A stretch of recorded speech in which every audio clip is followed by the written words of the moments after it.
Veja no ICL Notícias, segunda edição. Bolsonaro encurralado. Inquérito revela novos detalhes da venda das joias. Diante de tantas provas, ex-presidente muda a estratégia de defesa. Estranho encontro. Arthur Lira se reúne com Bolsonaro logo após PF, por fim ao sigilo da investigação. Passou pano pra polícia. Governador Cláudio Castro critica o Itamaraty para defender a abordagem racista da PM do Rio de Janeiro. O ICL Notícias, segunda edição, está no ar.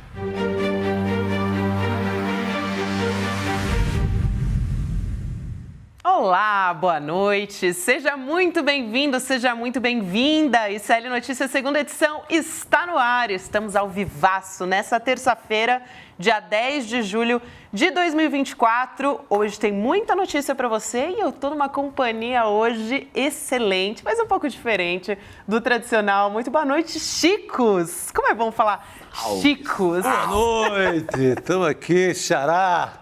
Para quem estava com saudade de Chico Pinheiro, né, pessoal? Você que reclamava aí no chat, olha o homem aí de volta. Eu tenho só que fazer uma pergunta para vocês. Gabi, Chico, comunidade ICL, tudo jóia? Tava esperando. Joinha. Tudo jóia? Olha, pra gente tá tudo jóia, mas tem algumas pessoas aí que não estão muito bem não, viu? Não estão gostando de jóia, né? Tem uma família aí que tá muito preocupada com essa eu acho história. que complicou. Complicou, é difícil, vai tentar uma nova estratégia, né? Mas é muita... Estratégia de defesa. O roteiro é muito pesado, é muito militar levando essas joias, é avião do governo, é dinheiro no bolso. Para você ter ideia, o que me chamou muita atenção nisso, eu fui atrás ver o que o Bolsonaro falou na Assembleia da ONU quando ele vai a Nova York. Ele fala que acabou com a corrupção no Brasil, atravessa a rua e recebe $30 mil no envelope do general pai do tenente-coronel Cid. Mauro Cid Pai. Então, é o homem que fala na Assembleia da ONU, em 20 de setembro de 2022, no discurso de despedida, acabei com a corrupção no Brasil. Atravessa a rua, entra no hotel, senta lá num café, recebe 30 conto em dólares. Dinheiro vivo. Então, então é difícil fugir disso. Muito bom você colocar nessa perspectiva, viu, Chico? Porque dá o peso, o simbolismo da coisa, né? Desse discurso anticorrupção. Eu acabei com a corrupção no Brasil. Atravessa dinheiro no bolso. Pois é. Quem botou dinheiro aqui? Ele só não levou o dinheiro para onde? Quem botou dinheiro aqui? Que isso? É igual aquele cara que estava roubando leitão, você sabe, né? O cara estava saindo com leitão, roubou. Aí eu já digo, você está roubando leitão? Que leitão? Esse aí que você está levando. Tira esse bicho daqui. Eu nunca vi esse bicho na minha frente. É igual a ele. É mais ou menos isso, né? Mas ele está ativo por aí, vai mudar a estratégia de defesa, depois a gente vai trazer mais detalhes sobre isso. Não está mudando a estratégia de defesa. Estratégia de defesa, você vê aí no Twitter, né? Ele sempre, a hora que acontece essas coisas, ele fala assim... mas e o Celso Daniel? Adélio Bispo. O Adélio Bispo.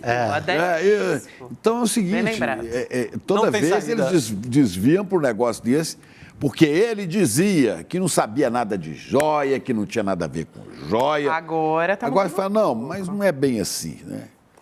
Só vai resolver isso depois, quando tiver enjaulado. Chilindrão. A gente, inclusive, vai falar sobre isso, vai vir Leandro Demore conversar com a gente, Heloísa Vilela, então não sai daí, porque eles vêm trazer mais detalhes, cada vez mais sai um fiozinho novo dessa história das joias. A gente vai falar também sobre o encontro do Bolsonaro com o Arthur Lira, rolou isso também. A gente começa o nosso programa trazendo uma outra história também, que a grande mídia estava criticando muito, né? O Lula está sendo muito agressivo, está pegando pesado com o Banco Central. O mercado. Vamos ver no que dá, né? Vamos falar um pouquinho disso aqui, porque, olha, é uma loucura, né? O mercado é um perigo. Ele vai fazer subir o dólar, ele vai não sei o quê. Bom, o Lula começou a dar entrevista, deu entrevista para rádios, começou a falar mais, acuou o presidente do Banco Central e, de maio a julho, pesquisa da Genial Quest, de maio a julho, a avaliação do Lula positiva subiu de 33 para 36, e olha que 3 pontos é significativo, e de 33, está aqui, a negativa caiu de 33 para 30, eu não sei se está aqui isso, né? E a aprovação do trabalho que ele está fazendo, né? 54% aprovam, 43% desaprovam. Mas o interessante é que aqui, ó, 50% aprovavam, e agora é 54%, isso aqui em maio. E 47% desaprovavam, agora só 43%. E você vê que tá mudando, né? Está mudando. Agora, não sei se tem outro gráfico aí. Com relação a essas críticas que o presidente fez ao Banco Central, né? As críticas de Lula à política de juros do Banco Central, 66% aprovam, concordam com as críticas, e 23% discordam, né? 87%, quase 90%, Xará, 87% acreditam que os juros estão muito altos no país. O Felipe Nunes, da Genial Quest, estava hoje lá na Globo News, Felipe Nunes, que é atleticano, é galo, né?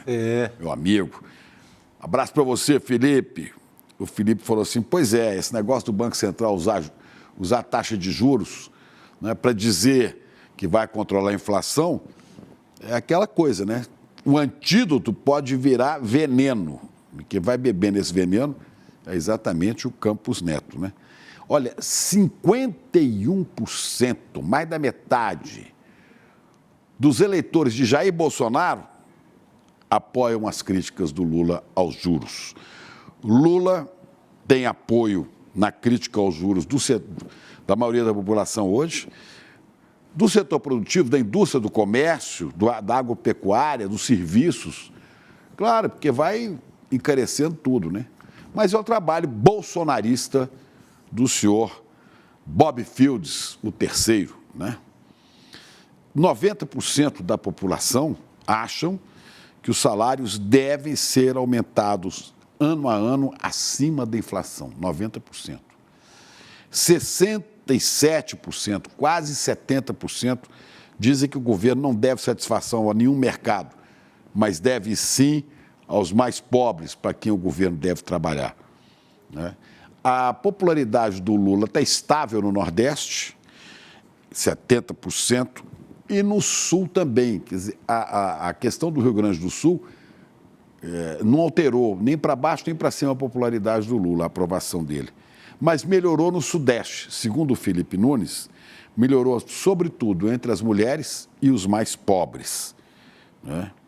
E a gente vai vendo... Que até 2 salários mínimos, né, nessa faixa, o Lula tem uma aprovação, a melhor aprovação dele. Porque os preços dos alimentos que subiram num primeiro momento, quando o Lula disse que estava ajeitando, né, as coisas, pararam de subir e as pessoas estão sentindo isso, né? É isso. Agora, o Felipe Nunes também chama a atenção o seguinte, não pode ficar de olho só na economia, não. A economia não é ela exatamente o que faz um governo crescer, mas ela destrói reputações de autoridades, né? Se descuidar da economia, o dólar subir, se a inflação aumentar e tal, isso traz prejuízo para o governo. Mas não pode ficar focado nisso como esses bolsonaristas aí do Banco Central, né? É mais ou menos isso que a gente traz desse começo. Eu anotei aqui alguns... Ô, Chico, e foi importante também esse giro nas emissoras de rádio do Brasil que o Lula fez, né? Acho. Rádio Princesa, lá de Vitória da Conquista, Itatiaia, lá em BH, depois vai na Verdinha, lá no Ceará, então fez uma... Povão ouve rádio. Né? Povão, eu inclusive, entro no carro, ligo o rádio, vou ouvindo rádio, você está conversando tal rádio, aí quando aparece uma voz importante, você se foca ali. Eu acho importante. mesmo. Quem fez muito isso, né, durante a campanha no México foi o Manuel López Obrador, né? Sim. Ia no rádio para falar o que estava sendo feito pelo governo e acho que o Lula seguiu essa mesma linha e deu certo, né? Acho que falou com esse pessoal aí, falou com a pobreza, falou com quem precisa de governo, né? Quem precisa de governo, que acorda de madrugada, está se arrumando para sair, para trabalhar, ou tá com o radinho ligado, né? Hoje as pessoas usam ainda o rádio. No interior, né, na área rural, muito rádio. Chega onde tem que chegar. Agora, o Lula também começou a falar, o Lula estava falando pouco. O Lula começou a falar quando o sabotador da economia, via Banco Central, o senhor Campos Neto, né, começou a ameaçar subir de novo os juros, que já parou de derrubá-los, né? Sem nenhum sentido. E foi aqui dizer no jantar com o Tarcísio, que agora ele nega se oferecer como futuro ministro de um governo de Tarcísio. Né? Então, o Lula começou a reagir. Sim. E essa reação do Lula traz isso. Eu acho que tem tudo a ver. Traz um resultado. A maioria acha que nada das falas do Lula fez o dólar subir. Nada. O dólar subiu por outros fatores. Né? Inclusive fatores externos muito importantes. Inclusive a taxa de juros nos Estados Unidos. No Brasil, não. No Brasil, ele falou, e o resultado é esse, ó. 33% em maio aprovavam o governo, hoje é 36%. 33% achavam também que o governo dava avaliação negativa, já caiu para 30%. E vai crescendo, né? Agora vamos ver o que vai dar nisso aí tudo quando o Jair não tiver mais para onde fugir com as suas joias, né? E for apanhado mesmo no processo, por roubo de joias, vamos ver como é que vai ficar essa situação. E quero saber como é que vai ficar, né, a situação de Tarcísio, né? Está apoiando ladrão de joias? Estão defendendo por enquanto. Você pega o Ricardo Nunes aqui em São Paulo defendendo, pega o Zema lá em Minas defendendo pega o Tarcísio defendendo. Até a hora que o processo estiver instalado, fica evidente que meter a mão grande em patrimônio do país, né? E ainda vamos saber outra coisa. Por que esses caras lá da Arábia Saudita e tal deram joias tão valiosas? Essa é a pergunta que a gente ainda não... Tão valiosa, que acharam ele nessa lindo, quantidade, né? É muita coisa. Acharam que ele era incomível, imbrochável? Certamente não foi por isso, né? O Ciro Gomes, hoje, numa entrevista no UOL, ele chama Bolsonaro de ladrão de galinha, referindo às joias. Sinto muito, mas 6 milhões não é ladrão de galinha. Ladrão de galinha. Galinha cara essa, hein? Mas é galinha. Galinha dos ovos de ouro. Isso, aí sim. Galinha dos ovos de ouro. Ouro com diamantes incrustados, né? Aí já estão associando também. Eu já tinha ouvido algumas pessoas, alguns especialistas falando sobre isso, Chico. A gente até comentou ontem no ICL Notícias segunda edição. Mas eu também acho que são galinhas dos ovos de ouro. É porque tem uma percepção folclórica em torno do Bolsonaro que ele é o ladrão das pequenas coisas. Que ele é o ladrão da rachadinha, ele e a família, porque é um método que todos aplicaram até agora, que é como o repórter Lúcio de Castro, na agência Spotlight, mostrou, que ele é o cara que subtraía lá, ganhava dinheiro na gasolina, abastecendo para o contribuinte pagar, quando era da Câmara Federal. Então, ficou uma percepção que o Bolsonaro é esse ladrão de galinha, como diz o Ciro Gomes. Mas o caso das joias desmente isso. É muito dinheiro. É isso mesmo. São 6,8 milhões. Gente, lá na minha terra não tem ladrão de galinha com esse valor, não. Ladrão de galinha lá rouba galinha mesmo. Galinha não é mesmo, né? Pelo amor de Deus. Que bota ovo com bicho de pena, é bicho de pena, não é aquele colazão bonito e etc. Sabe? Exato. E aquela operação, né? Que envolve um almirante, cargo mais alto da Marinha, um general de 4 estrelas. O general... Coronel, tenente-coronel. Operação militar pesada, né? Dizia o meu amigo Otávio Guedes, o Guedinho, lá da Globo News, né? Falou assim, olha, operação militar maior do que essa, ou desse tamanho, só na Guerra da Cisplatina. É maravilhoso esse comentário do Guedinho. Porque é uma baita operação. Uma maluquice. Militar pesada, né? Acho que o Duque de Caxias deve se revirar no túmulo. Acho que... Foi para isso que eu preparei as forças, o Exército Brasileiro. Envolve 15 pessoas, entre militares e civis, advogado, compra passagem de última hora, manda para... Envolve a Receita Federal, mobiliza a Receita Federal para isso. Coloca o cara da Receita, o diretor da então o diretor da Receita Federal para mentir, para tentar pegar as joias. Cara, isso é feio demais. Para fazer um ofício. Fazer um né, ofício. Chico? É impressionante. Justificando. Mal feito, mas fez. Sim. Mal feito, mas fez. Vamos chamar o Leandro Demore para essa conversa? Boa. E eu quero fazer uma correção aqui importante, porque, gente, eu falei hoje é terça-feira.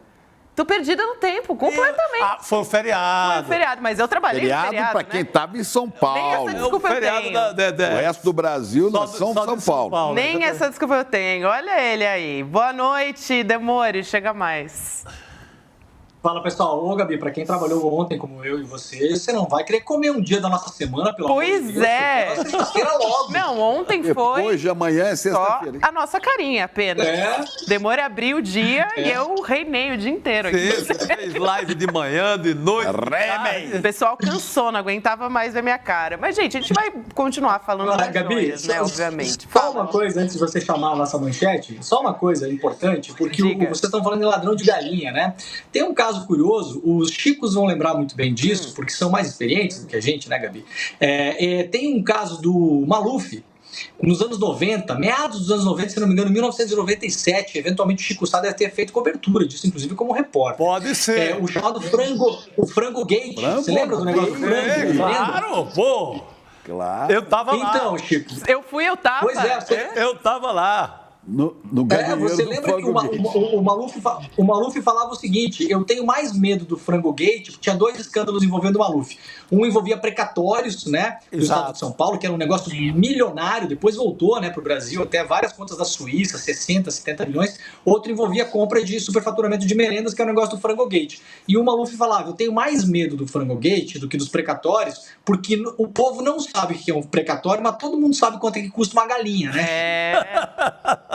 Exatamente. Bem lembrado, Demore. Nossa, É muito pedagógico, né? Uma galinha, um relógio de ouro, são objetos. Corrupção, cada um né? com seu As valor. pessoas ligam imediatamente. Relógio é coisa que bandidinho afana, né? Rouba, assim. Mas não desses relógios. Não desses relógio de 300 Patek mil. Philippe, Rolex, é outro nível. Pateta é outro nível de Pateta relógio. Filipe é um baita... Esse aí nunca ninguém viu, ninguém sabe, ninguém viu, né? Então, gente, a gente estava aqui comentando sobre os que participaram e tudo. A gente está aqui no nosso roteiro, inclusive, a gente fez uma mobilização para ver, né, quantos foram acionados nessa operação do Bolsonaro. E o governo Bolsonaro acionou pelo menos 15 servidores, tá? Nos dias finais do mandato dele só. Para, então, tentar liberar essas joias, né, que foram presenteadas pela Arábia Saudita. Você já está cansado de saber dessa história. E ficaram retidas na alfândega, né? Algumas ficaram retidas ali no aeroporto de Guarulhos, na Grande São Paulo.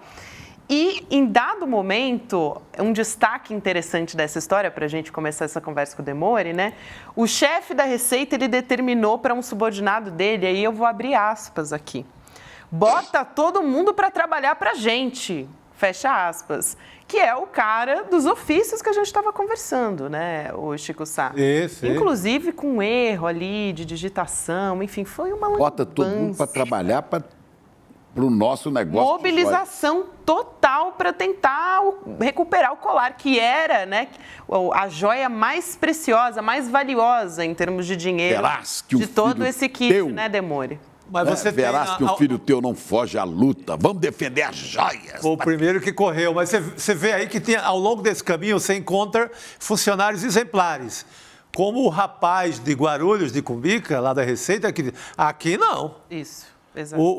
Chega o correspondente lá do CID para pegar, que é um militar também, para pegar a joia, e ele fala: aqui não, cadê? Eu não tenho documento, você não tem documento para levar a joia. Então tem funcionário muito sério, fora esses 15 aí, que... A cúpula da Receita Federal não trabalhou nesse dia, né? Foi só mobilizada para tentar recuperar as joias que interessavam a Bolsonaro. Agora, será que esse pessoal não estava levando também uma grana? Esse pessoal que Bolsonaro botou para trabalhar para ele, na venda de joias? Não é possível que esses caras estão fazendo só para arrumar as joiazinhas dele e de Dona Michele. Não pode. Né? Não, alguma... Quem sabe o Demore tem alguma pista aí. Possivelmente, né, Chico, a gente vai descobrir agora, porque várias pessoas estão envolvidas nesse negócio, e muitas delas não estão acostumadas com pressão de polícia, né? Então a gente pode ter gente falando, a gente não sabe ainda. A gente tem um delator, por enquanto, que é o Mauro Cid, mas temos testemunhas. Por exemplo, o pai do Mauro Cid, ele opera ali também como uma testemunha, né? Ele dá testemunha de que ele entregou dinheiro na mão do Bolsonaro, né? Aquele famigerado jantar que tem a fotografia, inclusive. Agora você tem esse chefe aí da Receita Federal, né, que inclusive o indiciamento dele, se eu não me engano, é por advocacia administrativa, que é justamente você usar o seu cargo público em benefício privado de outra pessoa, né? E você tem envolvimento aí de mais 15 pessoas que elas podem também ser enquadradas em advocacia administrativa ou prevaricação ou outros crimes. Então, o que é a grande história disso aí tudo? Você vai abrindo cada vez mais possibilidade para as pessoas falarem. Eventualmente pessoas que sabem de coisas, que trocaram mensagem com um fulano, com um ciclano, que recebeu ofício, que ouviu falar uma coisa, que ouviu falar outra coisa, que se movimentou. Você vai abrindo, quanto mais pessoas entram nesse jogo, muita gente não vai querer sujar o seu nome. Eventualmente vai ter funcionários aí de baixo escalão que estavam só cumprindo ordens, né? Que não tinham nem qualificação técnica para entender se aquilo era correto ou não. Eventualmente o presidente da República ordena, por exemplo, o Mauro Cid, que o Mauro Cid ordene para uma pessoa que pegue um avião da FAB e vá, esse vídeo que a gente está vendo, né, uma parte desses vídeos, que vá até Guarulhos para recuperar as joias. Aí faz aquela ligação com viva voz com o Bolsonaro, né? Eventualmente esse cara que está lá na ponta, ele não tem nem muita noção se ele está fazendo a coisa certa ou não. Agora, essas pessoas vão poder começar a falar e começar a contar coisas, né? Isso acho que é a grande coisa desse encerramento desse inquérito é que envolve muita gente. Quando você envolve muita gente, muita gente começa a ficar com medo. As pessoas conversam em casa com as suas famílias, com as suas esposas, com os seus maridos, ouvem conselhos dos seus amigos, dos seus pais, primeiro dos advogados que são os seus amigos, né? Muitas dessas pessoas sequer têm advogado constituído, elas não estão acostumadas com o jogo pesado da política. Então acontece um negócio com uma pessoa dessa, ela lembra, pô, o meu amigo fulano se formou em direito. Ela liga pro amigo, e o amigo vai falar, olha, meu camarada, você tá enrascado aí, você pegou dinheiro? Pô, não peguei dinheiro. Você tá nesse esquema? Pô, não tô nesse esquema. Então, cara, fala o que você sabe, não mente, tenta não omitir, proteja-se, né? Então, eu acho que é isso aí, Chico, que vai abrindo algumas portas e janelas para a gente olhar para o futuro desse caso. Ô Demore, você se lembra, há pouco tempo circulou aí nas redes, eu vi esses dias de novo, a gravação do tenente-coronel Mauro Cid, né, dizendo assim, só eu, né, fiquei mal, só me fudi nessa história, porque eu não ganhei 4 estrelas, eu não ganhei dinheiro, eu não ganhei nada, eu não vou ser promovido, eu não vou... Pô, eu só tô aqui para tomar cacetada. E ele fala, não pode ser. Aí ele começa a falar. Quer dizer, assim como o Mauro Cid, que só levou prejuízo, né, outros devem também ter levado prejuízo. E tem mais uma coisa que eu quero saber. Além de Bolsonaro, quem mais ganhou dinheiro com esse troço das joias? E outra coisa, esses dias eu vi, não sei se são 75 ou 175 malas que foram para o sítio do Nelson Piquet. 175 para o sítio do Nelson Piquet. Eu achei estranho, porque o Nelson Piquet levou esses troços todos, ele que era piloto e virou motorista de ladrão de galinha, né? Ninguém foi lá investigar o que é que tem na casa, no sítio, no galpão do Nelson Piquet. Olha, mas o Piquet devia favores ao governo Bolsonaro. Ele recebeu em torno de 6 milhões, uma empresa que ele tem que cuida de centrais centrais climáticas que medem clima para a agricultura. E segurança para o satélite também. Exatamente. E ele tinha um contrato sem licitação, feito em 2019, renovado sem licitação, então ele devia favor. Mas o que foi para a casa dele? Porque nós não sabemos. O que foi levado? Nós descobrimos, o Brasil descobriu, né, essa questão das joias. Mas o que mais já foi levado? Né? O que foi recebido? Eu não sei. Realmente eu não sei. Não, e fora isso, Chico, vamos lembrar aqui, a nossa audiência, foram em 4 anos de governo Bolsonaro 150 viagens da família Bolsonaro e assessores para a Arábia Saudita. 150. Caramba! Em cada viagem, Chico Sassi, em cada viagem eles trouxeram um relógio que vale 30, 40 mil dólares. Vamos ser barato, né? Galinha, não é de galinha que a gente está falando?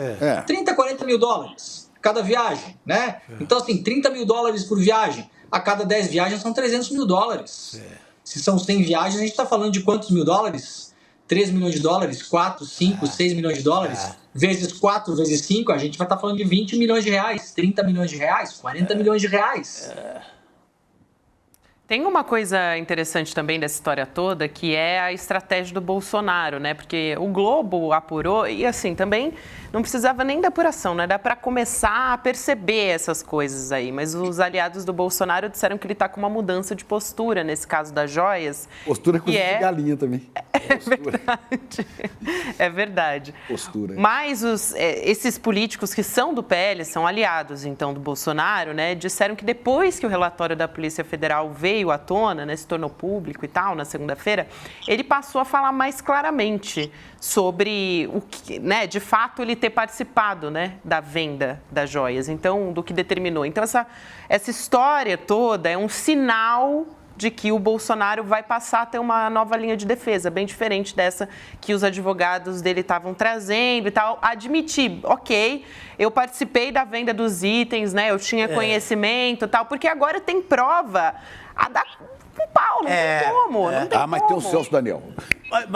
Tem o Adélio Bispo para ele falar qualquer hora. São fartas provas. Mas, Gabi, vai ficar muito difícil essa linha, porque você pega o Bolsonaro há poucos dias atrás, está dizendo que não sabia do relógio. Aí tem lá, anexado ao relatório da PF, ele conferindo a foto do relógio, sabe? Então... Não tem como, né? É muito difícil uma defesa nesse caso. Sabe? Eu com demora vejo alguma possibilidade. O que é que alguém diria nessa situação? Porque continuar negando, me parece que não é o caminho, né? É negar o óbvio. Você tem provas, você tem recibos, tem documentos, né, Demore? É isso. Talvez... Não tem mais como, Gabi. Essa porta se fechou, né? O Bolsonaro tinha até pouco tempo atrás, porque efetivamente ele não sabia. Vejam, tem vários prints de conversas do Bolsonaro com pessoas no inquérito em que o Bolsonaro apaga as próprias mensagens. Mas o Bolsonaro não sabia se os outros apagavam também as mensagens ou não. Então, lembram quando apreendem o celular do Mauro Cid que o Bolsonaro tem um surto, até o Datena está do lado dele nessa imagem, né? O Datena de óculos escuros. Nossa, é muito isso, boa, tá o Datena de óculos escuros. Parece muito bom. Datena, o que eu estou fazendo aqui? Exato.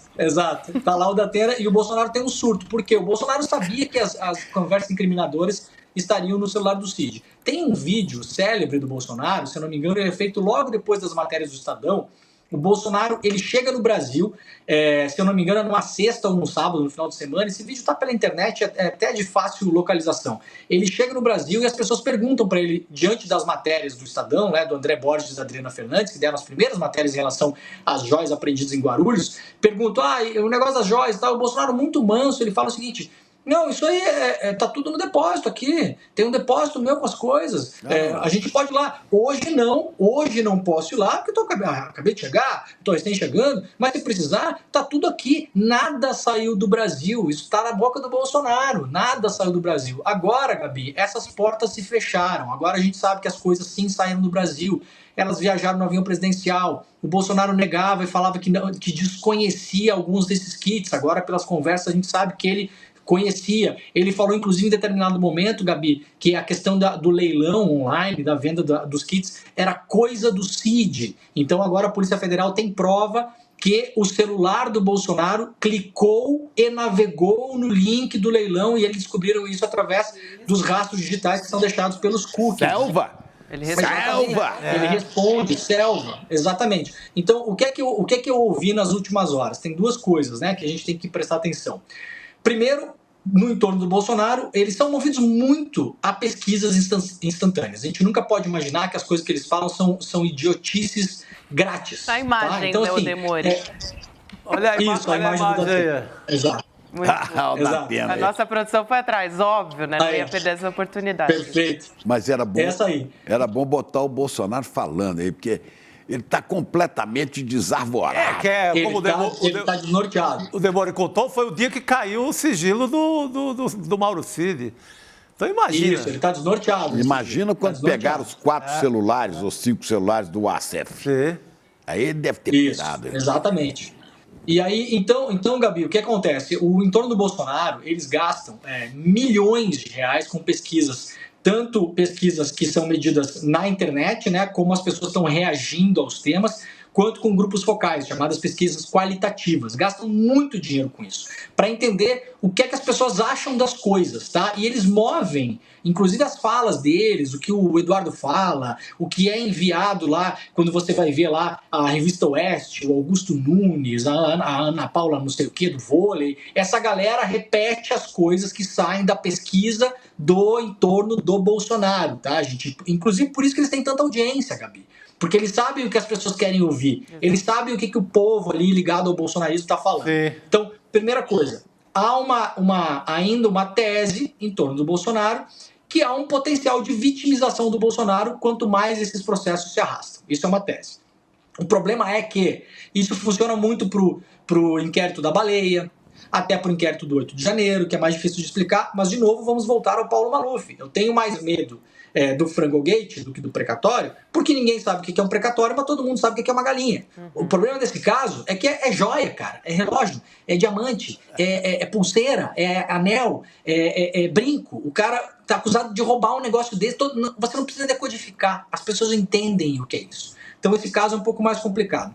Qual que é a linha de defesa do Bolsonaro a partir de agora, né? Uma linha que eles já vinham rascunhando, se chegasse nesse ponto. Eles sabiam que poderiam chegar nesse ponto porque eles sabiam as conversas que eles tinham tido pelos telefones e por e-mail e pessoalmente. Então eles sabiam, se fosse descoberto, o que é que vamos fazer? Eles vão agora tentar bombardear o fato de que o Bolsonaro tinha, sim, direito a ter ficado com essas coisas. Vão falar que o Lula ficou, que a Dilma ficou, que o Fernando Henrique ficou, então que o Bolsonaro também tinha direito e que isso é uma perseguição que só ele que não pode ficar. Claro, como diz o professor Castro Rocha, ignorando, teve uma decisão do TCU que alterou esse entendimento, que o próprio Lula e a Dilma tiveram que devolver coisas, né? Que esse tipo de coisa você não pode ficar, porque imagina só, Gabi, só para fechar o raciocínio, que é importante para as pessoas entenderem. Imaginem um país que autoriza que o seu presidente da República fique com qualquer presente que for dado a ele. Então, por exemplo, o velho da van poderia dar uma mansão de 20 milhões de reais para o Bolsonaro na Barra da Tijuca. E o Bolsonaro poderia ficar com isso. Ora, presidência da República não é um lugar para você fazer enriquecimento ilícito. Então é por isso que você não pode ficar com esses bens de alto valor. É uma decisão óbvia do TCU que foi tomada em 2016. Mas o que eles vão bombardear nisso é essa questão. O Bolsonaro sim tinha direito a ficar com isso. Essa tese, o bombardeio já começou a ser feito. Você vê que a robozada, o mundo dos robôs, já foi muito acionado com história parecida. Usam, inclusive, Demori, essa questão da baleia. O Ricardo Nunes, prefeito de São Paulo, aliado do Bolsonaro na eleição, está usando a questão da baleia aqui em São Paulo. Vão perseguir Bolsonaro? Veja a questão da baleia, para confundir as histórias. E tem um ataque agora no ICL, no site, lá comandado pelo nosso amigo Chico Alves, tem um ataque nos comentários. Pode reparar, as matérias nunca tinham entrado, estão entrando em massa para esculhambar o ICL, falar mal da Juliana e por aí vai. Porque em cima dessa pesquisa, dessa história orquestrada que o Demori nos contou. Olha, eu quero saber, é o rebanho, viu? O rebanho gado, esses seguidores tontos de Bolsonaro, né? Até quando esse pessoal vai continuar acreditando na pureza de propósitos, no patriotismo, no Deus, pátria e família dessa turma? Até quando? Será que não vai chegar uma hora... até renovar a geração, Chico. Que vai cair a ficha e falar... Essa geração é perdida, até renovar. Vai chegar a hora que vai cair a ficha e falar, opa, fomos surrupiados, estamos sendo enganados. Já tem aí uma tropa que foi em cana... a serviço do Bozo, aí, tanto de gente, né? Presa e tal. Chico, ou não é possível. Chico, sabe como é que o Trump está abrindo vários dos seus comícios nos Estados Unidos? Com depoimentos das pessoas que foram presas ou foram processadas no 6 de janeiro dos Estados Unidos. Então, assim, criou-se uma seita em torno disso. Então, essas pessoas que foram presas, elas não são um bando de idiotas ou um bando de manés. Na visão do cara que está dentro da seita, eles são mártires, eles são injustiçados, né? Então, o Bolsonaro espera que... Agora, qual que é a grande história, né? Você vai esperar que se mude a composição do Tribunal Superior Eleitoral. Já vai sair o Xandão agora, vai assumir o André, né? O André Mendonça, que vai ser o presidente do tribunal. Não é isso que vai assumir o TSE? Já assumiu, inclusive, eu acho, né? Então, eles esperam que possa haver, via TSE, alguma manobra para deixar o Bolsonaro não inelegível, ou que você possa ver alguma manobra de anistia via Congresso. Então, há uma expectativa do Bolsonaro em relação a isso. O que é que ele tem que fazer por enquanto? O que ele está fazendo? Ele vai alimentando, jogando lenha na fogueira dos mais fanatizados, que é a galera do 8 de janeiro, que acha que são presos políticos, que defende as pessoas que fugiram para a Argentina, que acham que o Bolsonaro é um perseguido, etc. e tal. Alimenta essa galera, que é uma minoria no espectro político geral, e tenta conquistar os nem-nem. O cara que não é nem Lula, nem Bolsonaro, que não se importa muito com política, mas que na hora H ele precisa lá votar. Ele vai votar em alguém, que no limite é a pessoa que elegeu a Dilma lá naquela eleição apertadíssima contra o Aécio, é a pessoa que elegeu o Lula nessa eleição apertadíssima contra o Bolsonaro, enfim, são as pessoas que definem a eleição, são as pessoas que não estão nos pontos. Então, para tratar essa questão, eles vão agora tentar contar com o tempo, amaciar a opinião pública, falar que não é tudo isso, dizer que os outros presidentes ficaram também, falar que o Lula ficou com 2 containers, dizer que o Lula ficou com um relógio, e vão tentando sujar as águas da discussão para, no fim das contas, a pessoa que não está muito ligada em política, ela se colocar no mínimo na dúvida. O Steve Bannon, que é o grande guru da extrema-direita no mundo todo, no mínimo aí já há uns 15 anos, ele fala: nós estamos no negócio da dúvida. O nosso negócio não é convencer as pessoas sobre o que elas têm que fazer. A gente tem que incutir dúvida na cabeça delas. E aí depois, geralmente, como elas são mal instruídas, estão alimentadas por notícias falsas ou descontextualizadas o dia inteiro, elas tomam as piores decisões. Só que uma observação, Demore, que você estava falando da presidência do TSE, agora está a Carmen Lúcia como vice o Cássio Nunes, mas no rodízio o André Mendonça eventualmente vai assumir, sim. Isso. Agora, isso que você fala é muito bom, né? Porque quando a gente está nessa questão de rede social, que a gente tem muito contato com bolsonaristas, já ouvi muito isso. Você manda uma notícia verdadeira e a pessoa fala: mas eu não acredito nisso. É justamente essa questão, né? É a dúvida. Agora, só para não deixar de trazer aqui, a gente estava falando das contradições do Bolsonaro, a gente preparou uma arte aqui para mostrar para quem está nos acompanhando quais são as principais, algumas, né, das contradições do Bolsonaro, entre o que ele disse e o que descobriu a Polícia Federal. Então, olha só, contradições de Bolsonaro no caso das joias.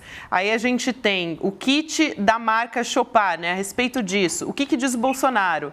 Não levou para os Estados Unidos e guardou em galpão do Nelson Piquet. O que diz a Polícia Federal? Bolsonaro levou para os Estados Unidos em avião presidencial em 30 de dezembro de 2022. Portanto, levou logo depois de saber, né, que não tinha sido eleito. Enfim, quando ele foi para os Estados Unidos fugir, basicamente. Tanto levou... O 8 de janeiro. Tanto levou que depois contratou todo aquele esquema para recomprar. O Vacef foi para lá, né, o general...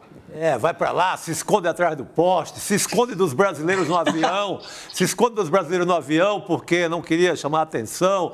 Aí o Bolsonaro está dando autógrafo lá, fazendo selfie de um lado da calçada, ele está escondido atrás de um poste, aí descobre ele. Sou um cachorro. Aí ele diz para a namorada um palavrão. Eu estou atrás do poste, na verdade. Eles estão atrás de mim, não teve jeito, não consegui fugir. Eu estou atrás do poste, eu sou um cachorro. É por aí. Tem um relógio Patek Philippe também, é uma outra contradição. Essa é muito simbólica e envolve também o Frederico Vacef, já que a gente está falando dele, né? Boa. Então, o Bolsonaro, a defesa dele diz, né, o seguinte: ele não sabia da existência do Patek Philippe. A Polícia Federal constata, por meio da investigação, né, que o ex-presidente e Mauro Cid conversaram sobre o Patek Philippe pelo presente aí, né, o presente recebido pelo regime saudita, justamente o relógio. Então, são versões aí, né, e a gente está falando de estratégias do Bolsonaro, da defesa do Bolsonaro para se defender. Essa imagem, inclusive, do Patek Philippe, é uma imagem de um relógio, de uma amostra, né, como se fosse um mostruário, porque, na verdade, Patek Philippe. Esse relógio está desaparecido, esse relógio até hoje, né. Então, é mais ou menos por aí, assim. Esse possivelmente foi vendido, né, Gabi? E eles não conseguiram recuperar, né? Por isso que não está nessa conta, inclusive, dos quase 7 milhões de reais, não faz parte, esse não está contabilizado, então a conta é maior ainda, né? Mas aí quando não dá mais para negar, aí ele vem com aquela, mas o Lula tinha um container. Pera aí, ô Jair, não muda de assunto, Jair, não muda, explica, ou então explica por que você ficou 4 anos no desgoverno do Brasil, porque aquilo é um desgoverno, trocando todos os chefes da polícia que não te agradavam. Por que você não botou ninguém para investigar? Ou você só descobriu agora que tem um container do Lula? Você mandou investigar quando você tinha todo o poder na mão. Esse container é o que eles estão mais usando. Falar para o seu gado, né? Que a gadaiada está mais usando esse container para gerar dúvida. Eles querem jogar na confusão, que é o que resta. Agora, Chico, tem uma coisa muito simples nesse caso, que é o seguinte, é uma questão filosófica até, né? Se você for olhar a questão de um jeito mais amplo, que é o seguinte, o presidente da República, ele pode receber presentes, esses considerados personalíssimos e que não sejam de alto valor.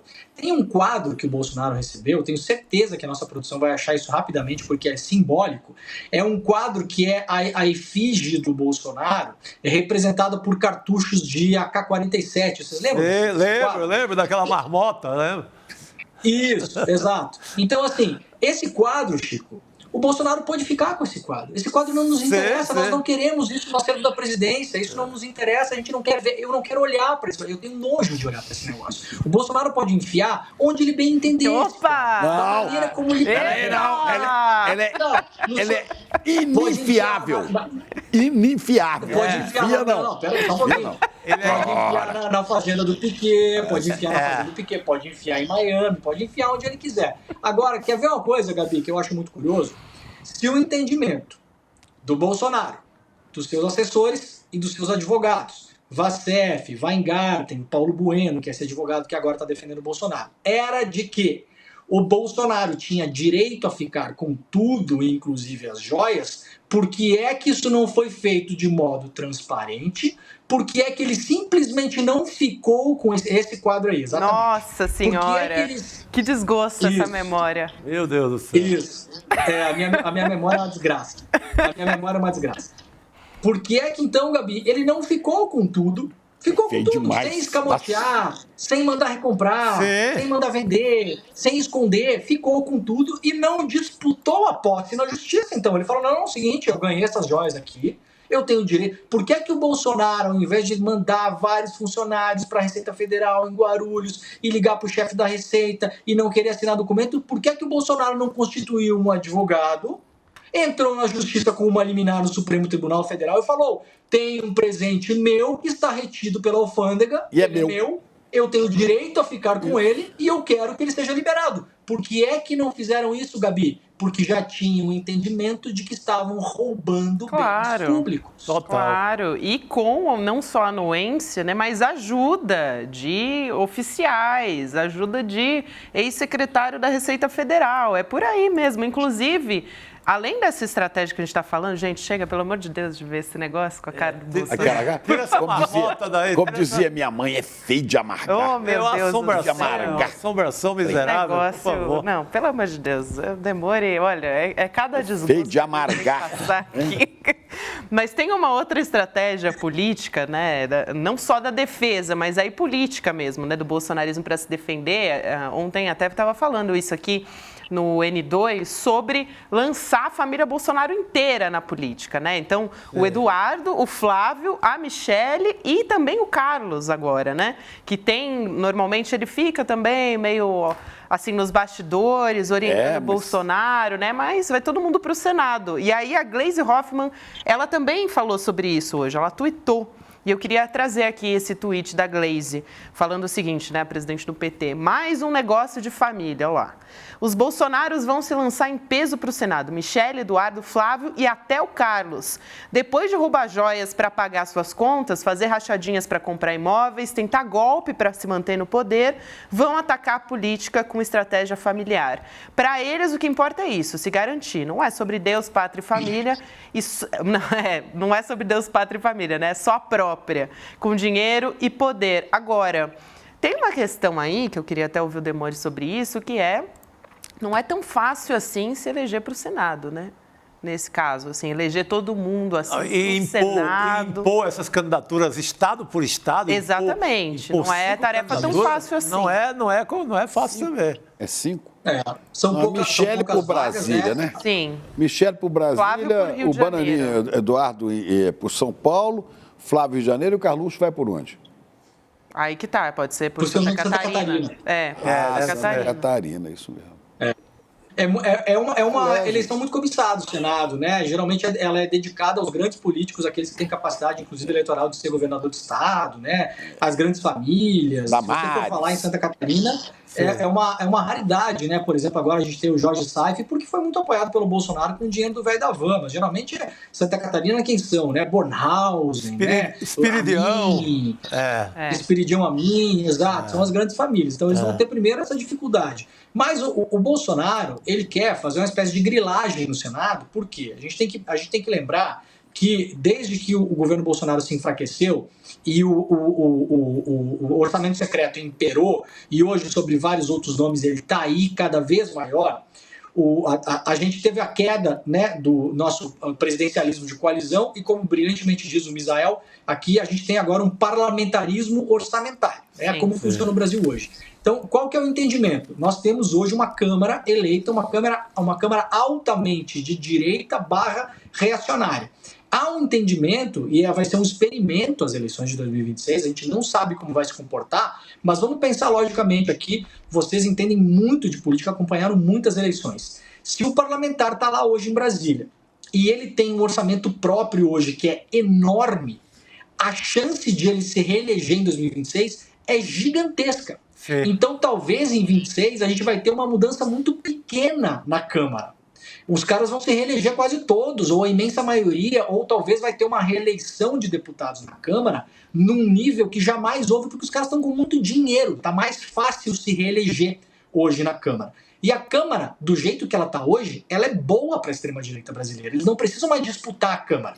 Ela está ganha.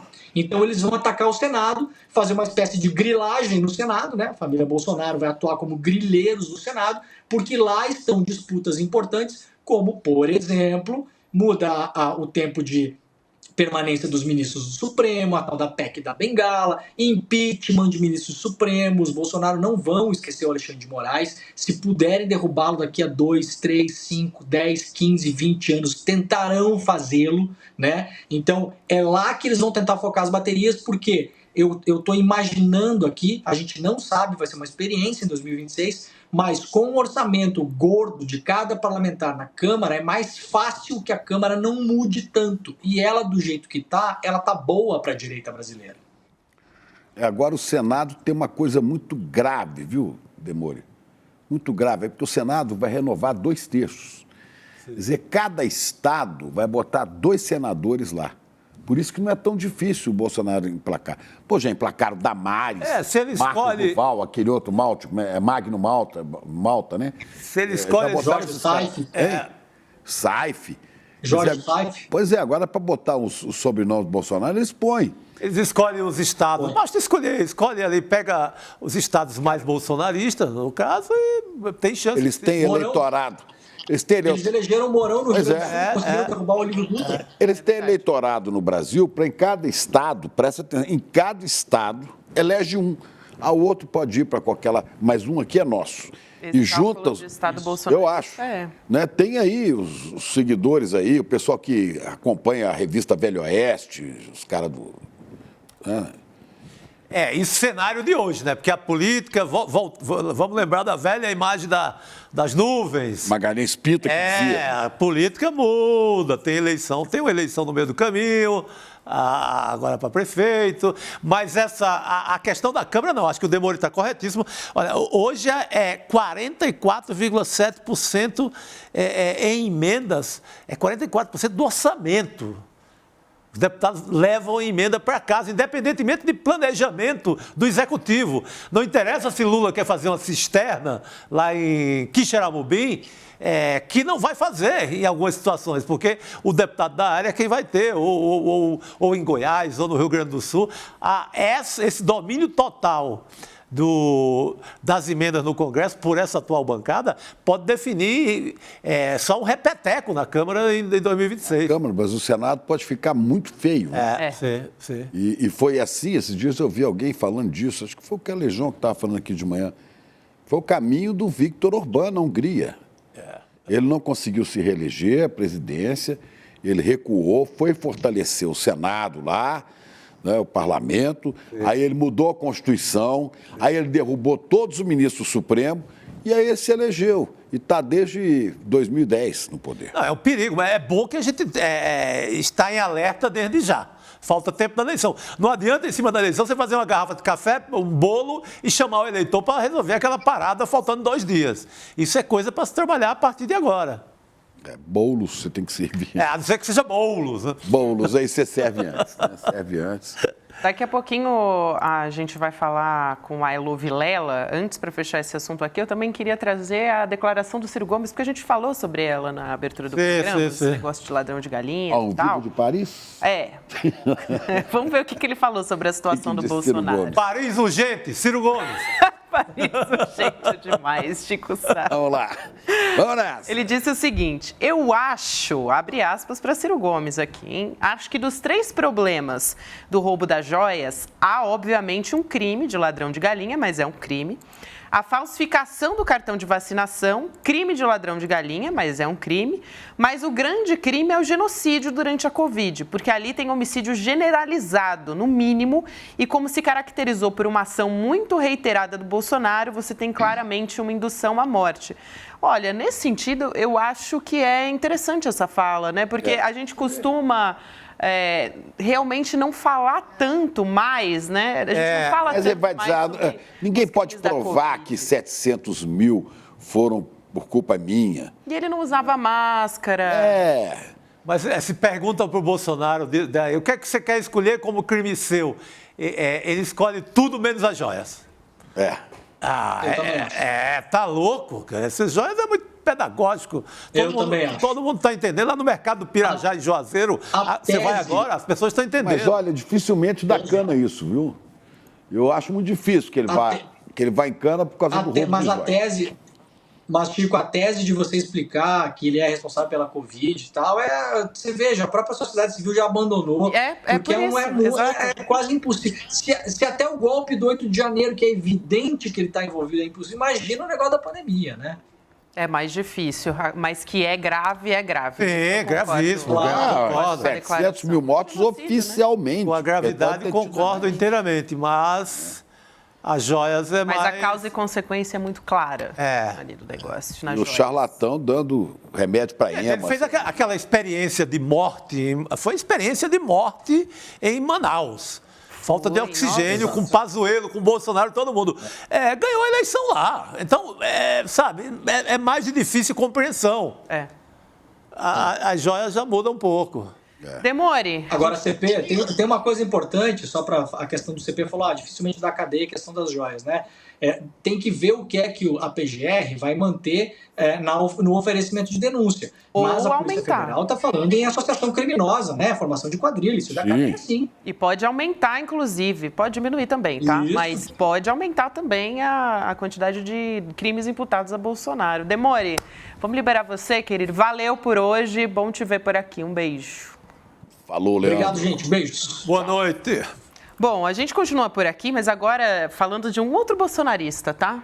A gente vai discutir aqui Cláudio Castro, governador do Rio de Janeiro. Fazia tempo, né, que ele não aparecia. Meu Deus do céu.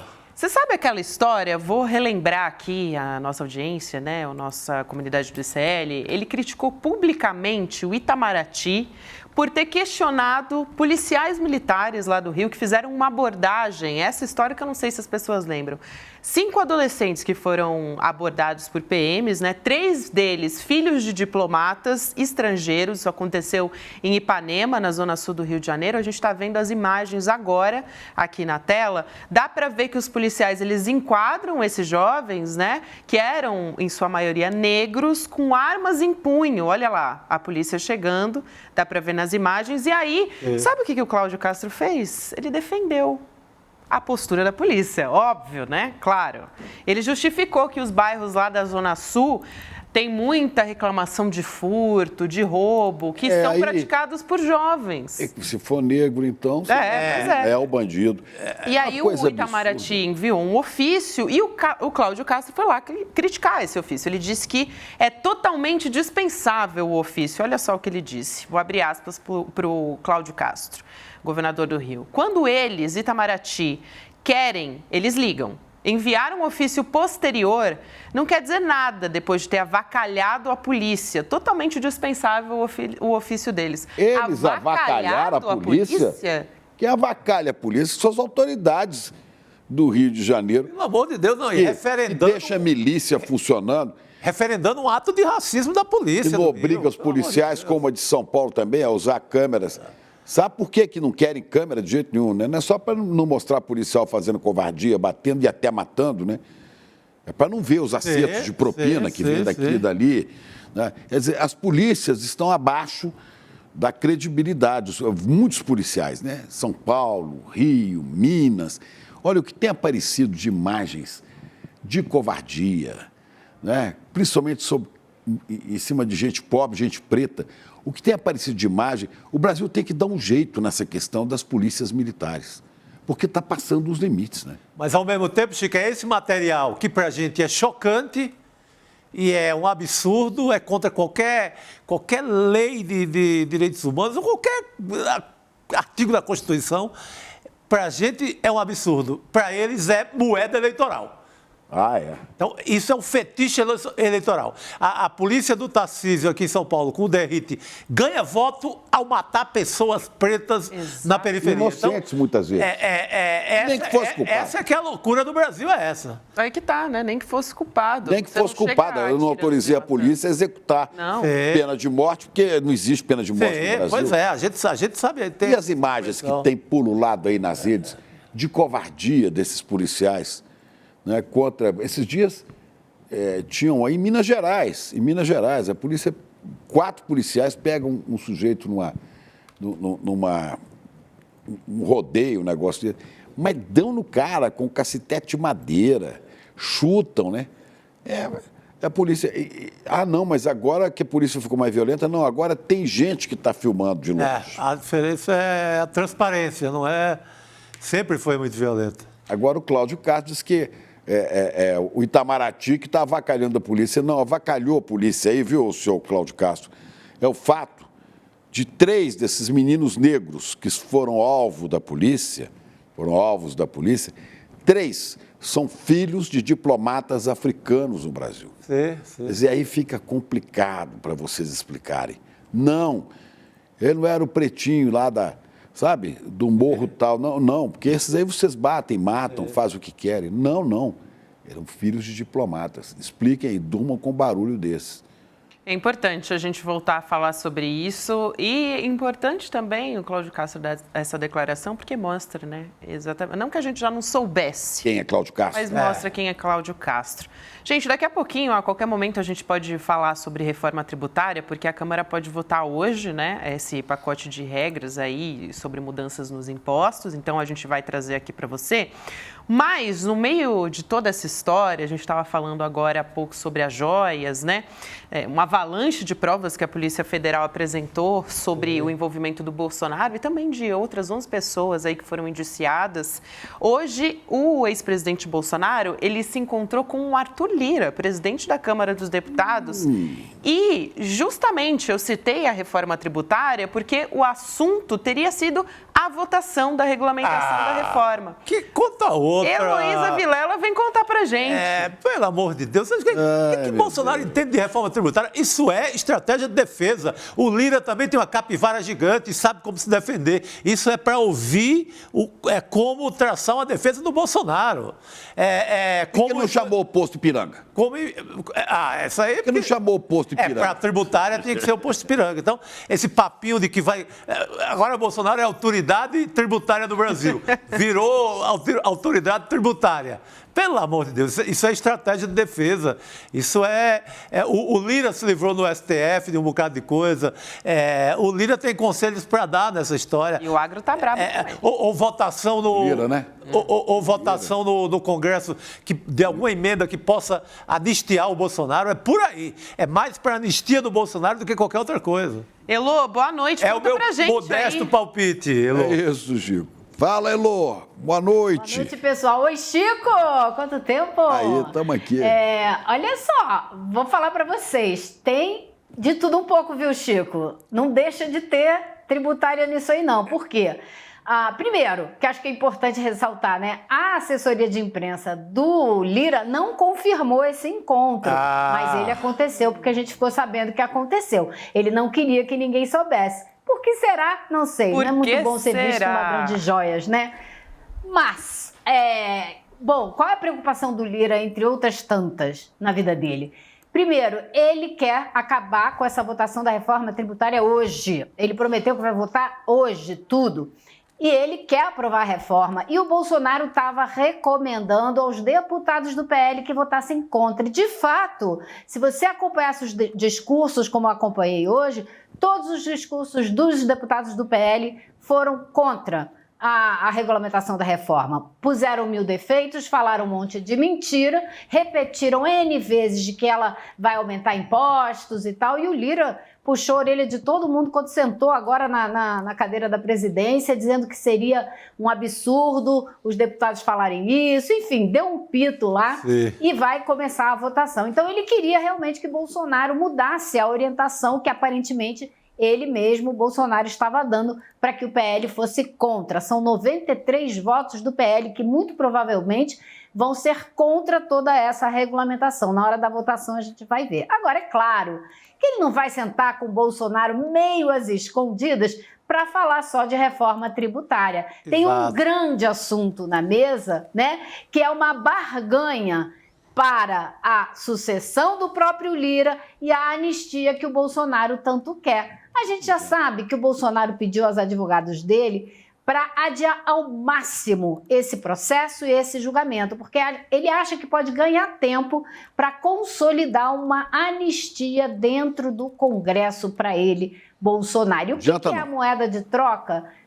É a moeda de troca que ele tem com o Lira agora. A sucessão do Lira. O Lira quer fazer o sucessor dele. Sim. E quer contar com o apoio do Bolsonaro, ou seja, com o apoio dos mais de 90 votos do PL para o candidato dele. Então é isso aí que está nessa cozinha de tomar lá da cá, né, de chantagem e troca de favores entre esses dois. Então, eu não posso afirmar com certeza eu sei que aconteceu essa conversa da reforma tributária, mas eu arriscaria um palpite educado, né, bem fundamentado no que a gente já conhece desses caras, que essa conversa da anistia e da sucessão também fez parte do cardápio dessa manhã, no encontro desses dois. Boa, faz todo sentido, Elô.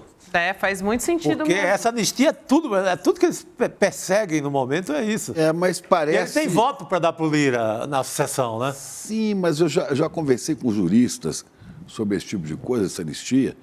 Essa anistia é juridicamente inviável. Primeiro que a anistia que ele poderia querer, né, e que os bolsomínios querem, a anistia da inelegibilidade, essa não passa. Essa deu. Não tem jeito, acabou, vai continuar inelegível. Essa deu. Agora, a anistia das outras coisas, do roubo de joia, da vacina, não dá, cara. Não tem como.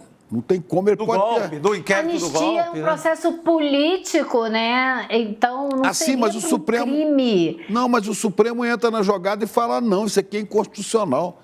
Não pode. Se o Supremo julgar o caso das joias, ou o caso do golpe do dia 8, ou das vacinas, ou da falsificação, o Supremo julgar e o Congresso... Atenção, nem o Senado, nem a Câmara, o Parlamento não é instância revisora de decisão do Supremo.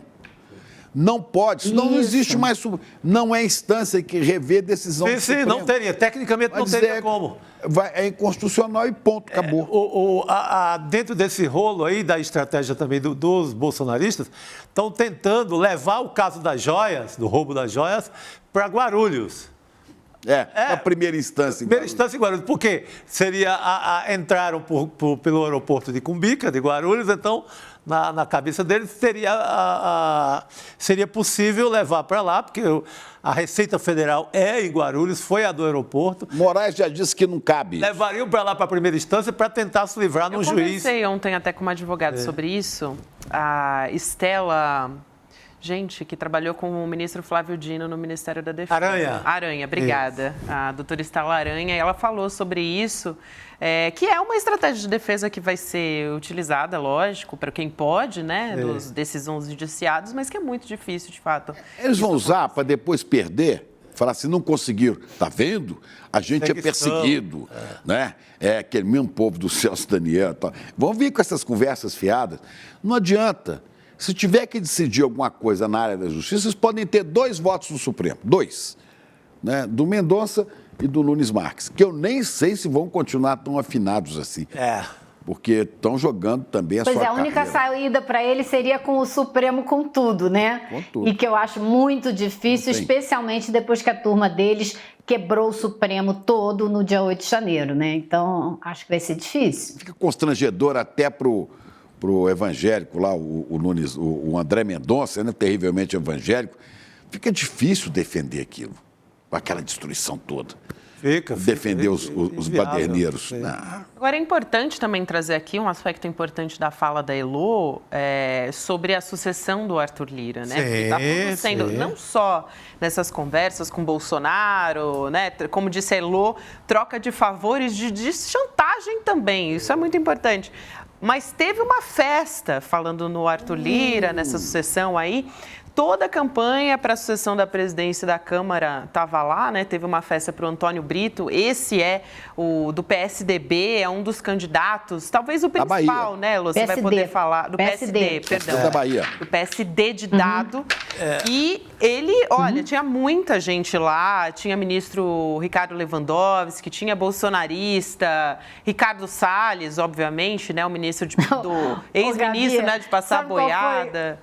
Sabe qual foi o momento, assim, revelador da festa? Você estava falando, de A a Z tinha todo mundo lá, né? Da esquerda, da direita, estava todo mundo lá. Aí a banda de pagode que estava lá tocando, animando a festa, começa a tocar a música, né? Essa família é muito linda. Não acredito. Não acredito. Não dá. Isso foi sacanagem dos pagodeiros, hein? Vamos ver um dos vídeos, inclusive, Eu tive que cair na gargalhada, né? Aí foi a primeira banda, que era, claro, sertanejo, porque Brasília não vive sem um sertanejo, né? Você vê ali de costas a Tabata Amaral, né? Sim. De rosinha, claro. E aí você começa a ver Deus e todo mundo nessa festa. O ministro Padilha cumprimentando justamente o Brito, que é o homenageado da noite. E o Padilha brincou na entrada, disse, o Brito animadíssimo aí, estava muito feliz, mas o Padilha brincou na entrada da festa, dizendo, ele não é, porque todo mundo dizendo, ele é o candidato, tinham 9 ministros do governo Lula lá, então todo mundo, ele é o candidato do governo, aí ele falou, ele não é o candidato do Bolsonaro, ele não recebeu uma medalha de imbrochável, a coisa de uns dias, e é verdade. Ele foi se encontrar com o Bolsonaro, o Brito, e recebeu a medalha de dos engrossado. 3 Is. Aí você tem o Valdemar Costa Neto, do presidente do PL, né? E ele é do PSD da Bahia, né, Lô? É PSD da Bahia. PSD da Bahia. Agora... Bahia. E a disputa principal é com 2 baianos. É o PSD da Bahia, com o Antônio Brito, e o Elmar Nascimento, da Bahia também, candidato mas do Lira. União Brasil, candidato do Arthur Lira. O Lira não foi nessa festa não, né? Tava aí também. Foi sim, senhor. Foi? Tava. Ó. Olha ele aí, tô apostando uns 2 cavalos de uma vez. Estou apostando em 2 cavalos. Quem ganhar, leva. Ele Salles, a gente tinha também. E o Kassab, hein, Elô? Ele aí. O Kassab. O Kassab conversando com o Lira. Esse né? daí é um trunfo ali do com Antônio o Lira. Brito. É um trunfo do Antônio Brito. Eu nem acreditei que eu estava gravando essas imagens todas, gente, porque realmente que Brasília é um negócio muito louco, né? Festa estranha com gente esquisita. Com gente esquisita, todo mundo junto e misturado. E todo mundo, quase todo mundo que estava ali ontem, muito provavelmente se reunirá novamente hoje à noite na festa do Elmar Nascimento, o adversário. Aí você vê o Múcio Lewandowski Múcio, né? O ministro da Justiça e o ministro da Defesa, que também participaram. O líder do PT na Câmara, do PT na Câmara, o Zé Guimarães, ao lado do deputado do PT, ali. Na mesa atrás deles é uma mesa só de bolsonaristas. O Salles ao telefone, depois... essa mesa aí é só de bolsonaristas. Inclusive aquele que está olhando para cá, barra que é pesada, o barra pesada. delegado... Barra pesada? O delegado Caveira. É uma turma da pesada mesmo. O Barão lá, o Lavai Barão, né? Aí, Ricardo Salles novamente ao telefone. Orientando como é que passa a boiada. Passa a boiada, que estão como todos faz contrabando de madeira, né? Porque ele é réu. Ele é réu em caso de contrabando de madeira. Eu vou pedir um minutinho para a gente Exatamente. trazer imagens ao vivo lá da Câmara dos Deputados, porque está rolando a votação da reforma tributária. Vamos assistir um trechinho. Dos atuais 34,3% para uma alíquota padrão de 26,5%. Vota deputado Além do PT, disso, né? o sistema introduz princípio de justiça tributária. Então a gente tem o deputado... Eu não consigo enxergar o nome dele, né? Mas o Solano. Erlon Solano. Do PT do Piauí. Obrigada por me Você ajudarem tem com a ali de minha azul e miopia. branco a Benedita, tá ali ao lado dele. Exatamente. E essa medida, esse projeto de lei aí da reforma tributária, gente, ele teve 803 emendas apresentadas em plenário. 803 emendas. E aí, o grupo de trabalho que relatou esse projeto reduziu para 45. Limaram as outras, incorporaram o que deu para incorporar no texto. E o Lira já disse que vai votar tudo hoje. Então, ele vai votar primeiro o texto que regulamenta a reforma e depois, uma a uma, essas emendas. Não sei se ele vai combinar algumas para diminuir o número de votações, para andar mais rápido, mas ele já avisou que será tudo hoje. Então, vai longe essa noite na Câmara dos Deputados. A gente teve de bancadas que apresentaram seus votos já PT, PCdoB, então, portanto, base do governo, votando sim até agora, né? Orientando, né? PL não. Olha o que eu falei ali, PL não. Né? não. PL, a direção do PL, o partido orientou não. Então, se houve negociação do Lira com o Bolsonaro, não deu resultado algum, né? Ou seja, nada feito, né? Pelo menos. Mas é a orientação da bancada. Pode haver traição. Entendeu? Claro. O líder orienta e algum dos 99 pode trair e votar pela reforma. Esperamos ansiosamente para ver se isso vai acontecer. Mas a orientação é muito importante. É o que pensa. A carne é fraca. É o que pensa. Falar em carne, será que o Lira parou de tentar atacar a carne? Porque ele estava, né? O Mas pessoal qual a questão da carne? Porque ele é contra. Ficou Ele é fora, contra a Elon? carne na boca do fora povo. da cesta... a carne ficou fora da cesta básica que tem isenção de impostos. Ela vai ter um imposto que eu acho que cai bastante, é 60% abaixo dos outros impostos, mas ainda assim terá imposto. Então, teve muita discussão sobre isso hoje durante o dia inteiro. Também teve muita discussão a respeito da presença das armas no imposto do pecado, né? Aquele imposto mais alto para bebida alcoólica, armas e tal. E também muita discussão a respeito da necessidade de retirar os impostos de venda de livros. Muita gente defendendo essa proposta. Livro não passa, mas arma... Arma passa. Livro essa turma não gosta, né? Eles gostam de arma.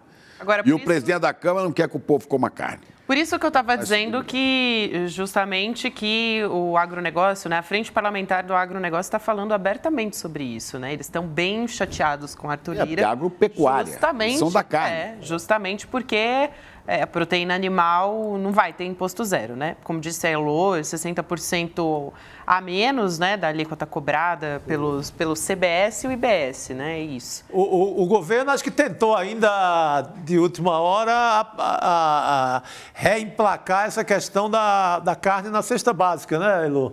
Mas também não deu. Olha, o Lula brigou muito por isso, mas a Fazenda é contra, né? O Ministério da Fazenda é contra. Então tem aí uma divergência dentro do próprio governo. Sim. E o Lira, então, foi junto com, né, concordou com o ministro Haddad nessa questão. Então, aparentemente não vai ter muita saída para isso, não. Vamos ver como vai ser a votação no fim do dia das emendas, né? A gente vai ter que... Vai ser um trabalho danado, a gente vai ter que pescar e tudo para ver o que foi modificado com essas mais de 40 emendas. Mas a garantia que Lira deu é de que isso será resolvido hoje ainda, de qualquer maneira. Não pode não ser a reforma dos sonhos, mas tem que lembrar que faz 40 anos que o Brasil tenta aprovar uma reforma tributária, né? De qualquer forma, é uma Olha, Chico, conclusão de uma votação histórica nesse sentido. É um longo processo, mas eu acho assim que não dá para a gente se enganar, não. Essa reforma tributária nem arranha a necessidade maior que o país tem de reduzir a desigualdade. Sim. Ela não trata até o momento do que é essencial, que é mudar a maneira de cobrar dos ricos, o que eles devem pagar. Sim. Isso não está nem de longe contemplado, isso nem foi discutido ainda, não faz parte dessa regulamentação, ficou para depois, como sempre fica para depois você mudar o que é a estrutura da sociedade brasileira, originalmente e até hoje desigual, de concentração de renda numa minoria minúscula e a maioria pagando e levando no lombo o peso desse país, né? Sim, não mexe com essa questão principal, questão de por exemplo, taxar os bilionários, não mexe. Então, essa parte realmente segue intocável, como tem artigo da Constituição de 88, que falava sobre desigualdade, que até hoje não tem lei complementar, exatamente por essa razão que você falou, Elô. Agora há pouco eu estava de olho aqui nas imagens da Câmara dos Deputados, estava falando o Marcel Van Hatten do Novo, mas que é um bolsonarista de marca maior, né? E agora há pouco também estava falando o PDT. Mais especificamente, deixa eu pegar aqui a fala de quem era, né? Mas estava votando também. Depois do Van Hatten, entrou um parlamentar do PDT também para fazer a sua orientação. É sessão deliberativa ainda, tá, gente? Então, a qualquer momento, a gente pode trazer novidades lá da Câmara dos Deputados. Tem pontos importantes dessa reforma, né, Lô? Eu queria até te perguntar sobre isso. Quais são as mudanças principais? Porque ainda está sendo negociado, né, o texto, então ainda pode mudar, enfim, é um negócio que vai longe, mas tem a história dos remédios, né, de redução de impostos de remédios e a história do cashback, que são... o cashback é a devolução, né, de uma parte do imposto de conta de luz para consumidor de baixa renda. Então, a gente está falando aí dos mais pobres. Exatamente. Agora, o fundamental dessa lei, Gabi, é a simplificação dos impostos. É levar o Brasil para um patamar mais semelhante ao que acontece na grande maioria dos países do mundo. Porque a gente tem uma lei tributária muito complicada, burocrática, com milhões de impostos diferentes, então muito difícil de trabalhar com ela. É uma reclamação muito grande de quem investe no Brasil, que não entende, né, os tributos, porque é tudo tão complexo. Então, o fundamental desse projeto é simplificar, reduzir o número de impostos, agrupá-los em poucos impostos, e essa mudança vai ser implementada muito lentamente, até 2033 ou 35 é que essas mudanças estarão 100% implementadas. Então, justamente para não criar confusão demais e permitir que todo mundo se adapte aos novos impostos, né? Mas é isso, ele vai reduzir ao máximo e tem, claro, essa criação dessa cesta fundamental de alimentos básicos que não terão imposto algum, né? Você mencionou o cashback, que também é muito importante para as famílias de baixa renda, porque vai devolver o que elas pagam de impostos na luz, no gás, né? nesses insumos básicos. Então, isso é muito importante para as famílias de baixa renda, já vai fazer diferença no orçamento. Isso pode até se refletir no consumo, né, na movimentação da economia. Você sabe que dinheiro na mão da população de baixa renda volta para a economia imediatamente, ao contrário do dinheiro na mão dos ricos, que não tem mais onde botar tanto dinheiro, né? Além do PL ter orientado a votar o não, o novo também, falei, né? Marcel Van Hatten, bolsonarista de marca maior, e o PDT orientou sim. Então é isso que a gente tem de momento. Mesmo que você tenha algumas vantagens aí para a turma do andar de baixo, para quem ganha menos, justiça mesmo. Justiça, né, e combate à grande desigualdade do Brasil, não vai ser dessa vez ainda. Não, como dizia o Amado, e no caso é Amado mesmo, Darcy Ribeiro, o Brasil muda, Chico, aos trancos e barrancos. É um pouquinho aqui, outro pouquinho ali, é muito lento. Cuidado para não voltar, né? O perigo é voltar. Cuidado para não voltar. Agora, como diz o presidente Lula, né, diz sempre, muito dinheiro na mão de poucos deixa o país parado. Agora, pouco dinheiro, mas estando na mão de muitos, faz a economia gerar, né? Inaugura ciclos de prosperidade. É isso que precisava fazer, né? Fazer o dinheiro circular, principalmente na mão desses que tem tão pouco. E que agora mostram nas pesquisas... Mas a gente só vai conseguir fazer isso, Chico, se a gente mudar esse Congresso, viu? Porque com esse Congresso olha, não tem chance. Não. Mudar o Congresso, cujos deputados estão cheios de dinheiro, de emendas parlamentares, que vão eleger agora, atenção, você que lê, eu vivo falando isso aqui no ICL, vão eleger prefeitos, vão eleger de 5.500 prefeitos, essa turma à direita, centrão, os bolsonaristas, vão eleger uns 4.000 aí.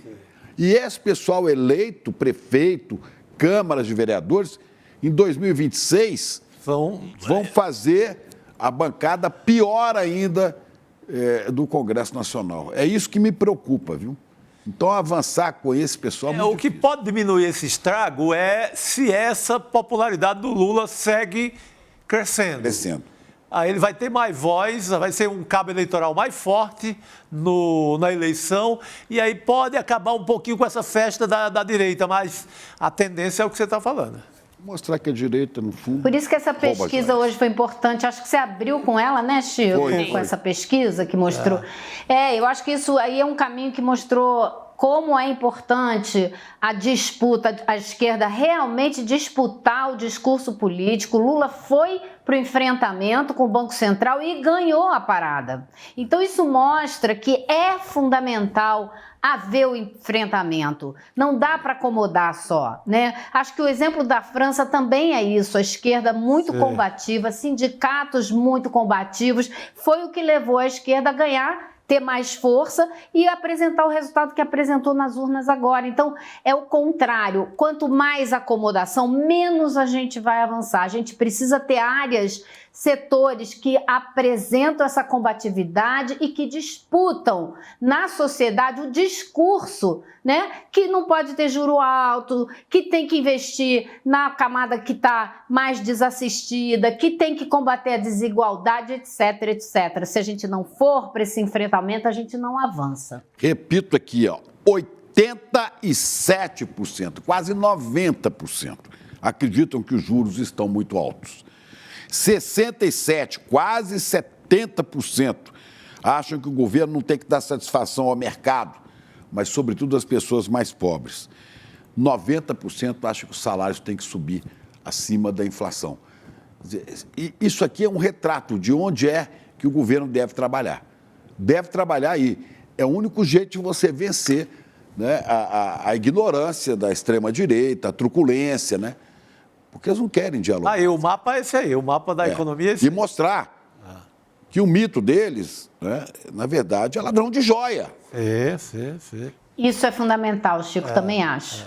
Fundamental. Elô, obrigada por hoje, bom trabalho por aí. Vamos continuar acompanhando essa história aí da reforma tributária, que ainda vai longe, né? Beijo para você. Ok, pessoal. Então tá. Valeu. Tchau, Boa tchau. noite, querida. A gente ainda fala sobre uma história, gente, da JF, né? Você sabe, né? Os irmãos Wesley Batista, né?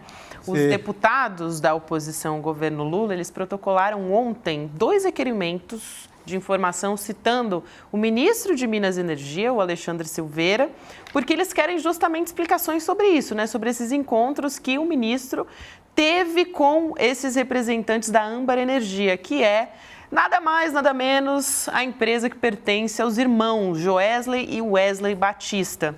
E aí a gente teve uma reportagem, a gente até falou sobre isso com o Luiz Nassif, porque ele está por dentro de toda essa história, né? Uma reportagem do jornal Estado de São Paulo mostrou que depois desse encontro com os irmãos Batista, o Ministério editou uma medida provisória beneficiando a empresa num contrato. Então, eles Será querem que saber receberam que história é essa, né? informação privilegiada? Tem que ver. Viu que esse ministro aí é do PSD de Minas. Do PSD, do PSD nunca de sabe Minas. aí. Ele está na cota do Centrão. E vamos lá, né, Você gente? tem que, abre o olho. Encontrou os irmãos para quê? Para tomar café? Logo depois? O argumento do Ministério das Minas e Energia é que não, pode beneficiar a AMBA e como 100 e tantas empresas do Brasil. Quem tiver nesse jogo de venda de energia do governo. Então, por acaso, também vai beneficiar a empresa dos irmãos Batista. Mas o certo é que os caras estão no jogo, estão de volta.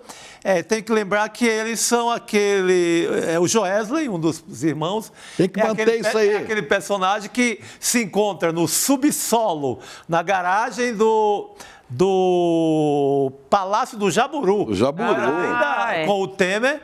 E o Temer diz a seguinte frase que ficou um clássico, né? Tem dado a graninha lá pro Eduardo Cunha na cadeia e fala... Sim, tenho. Então, tem que manter isso aí. Ou seja, se referindo ao silêncio do Eduardo Cunha, que estava já na trama para derrubar a Dilma.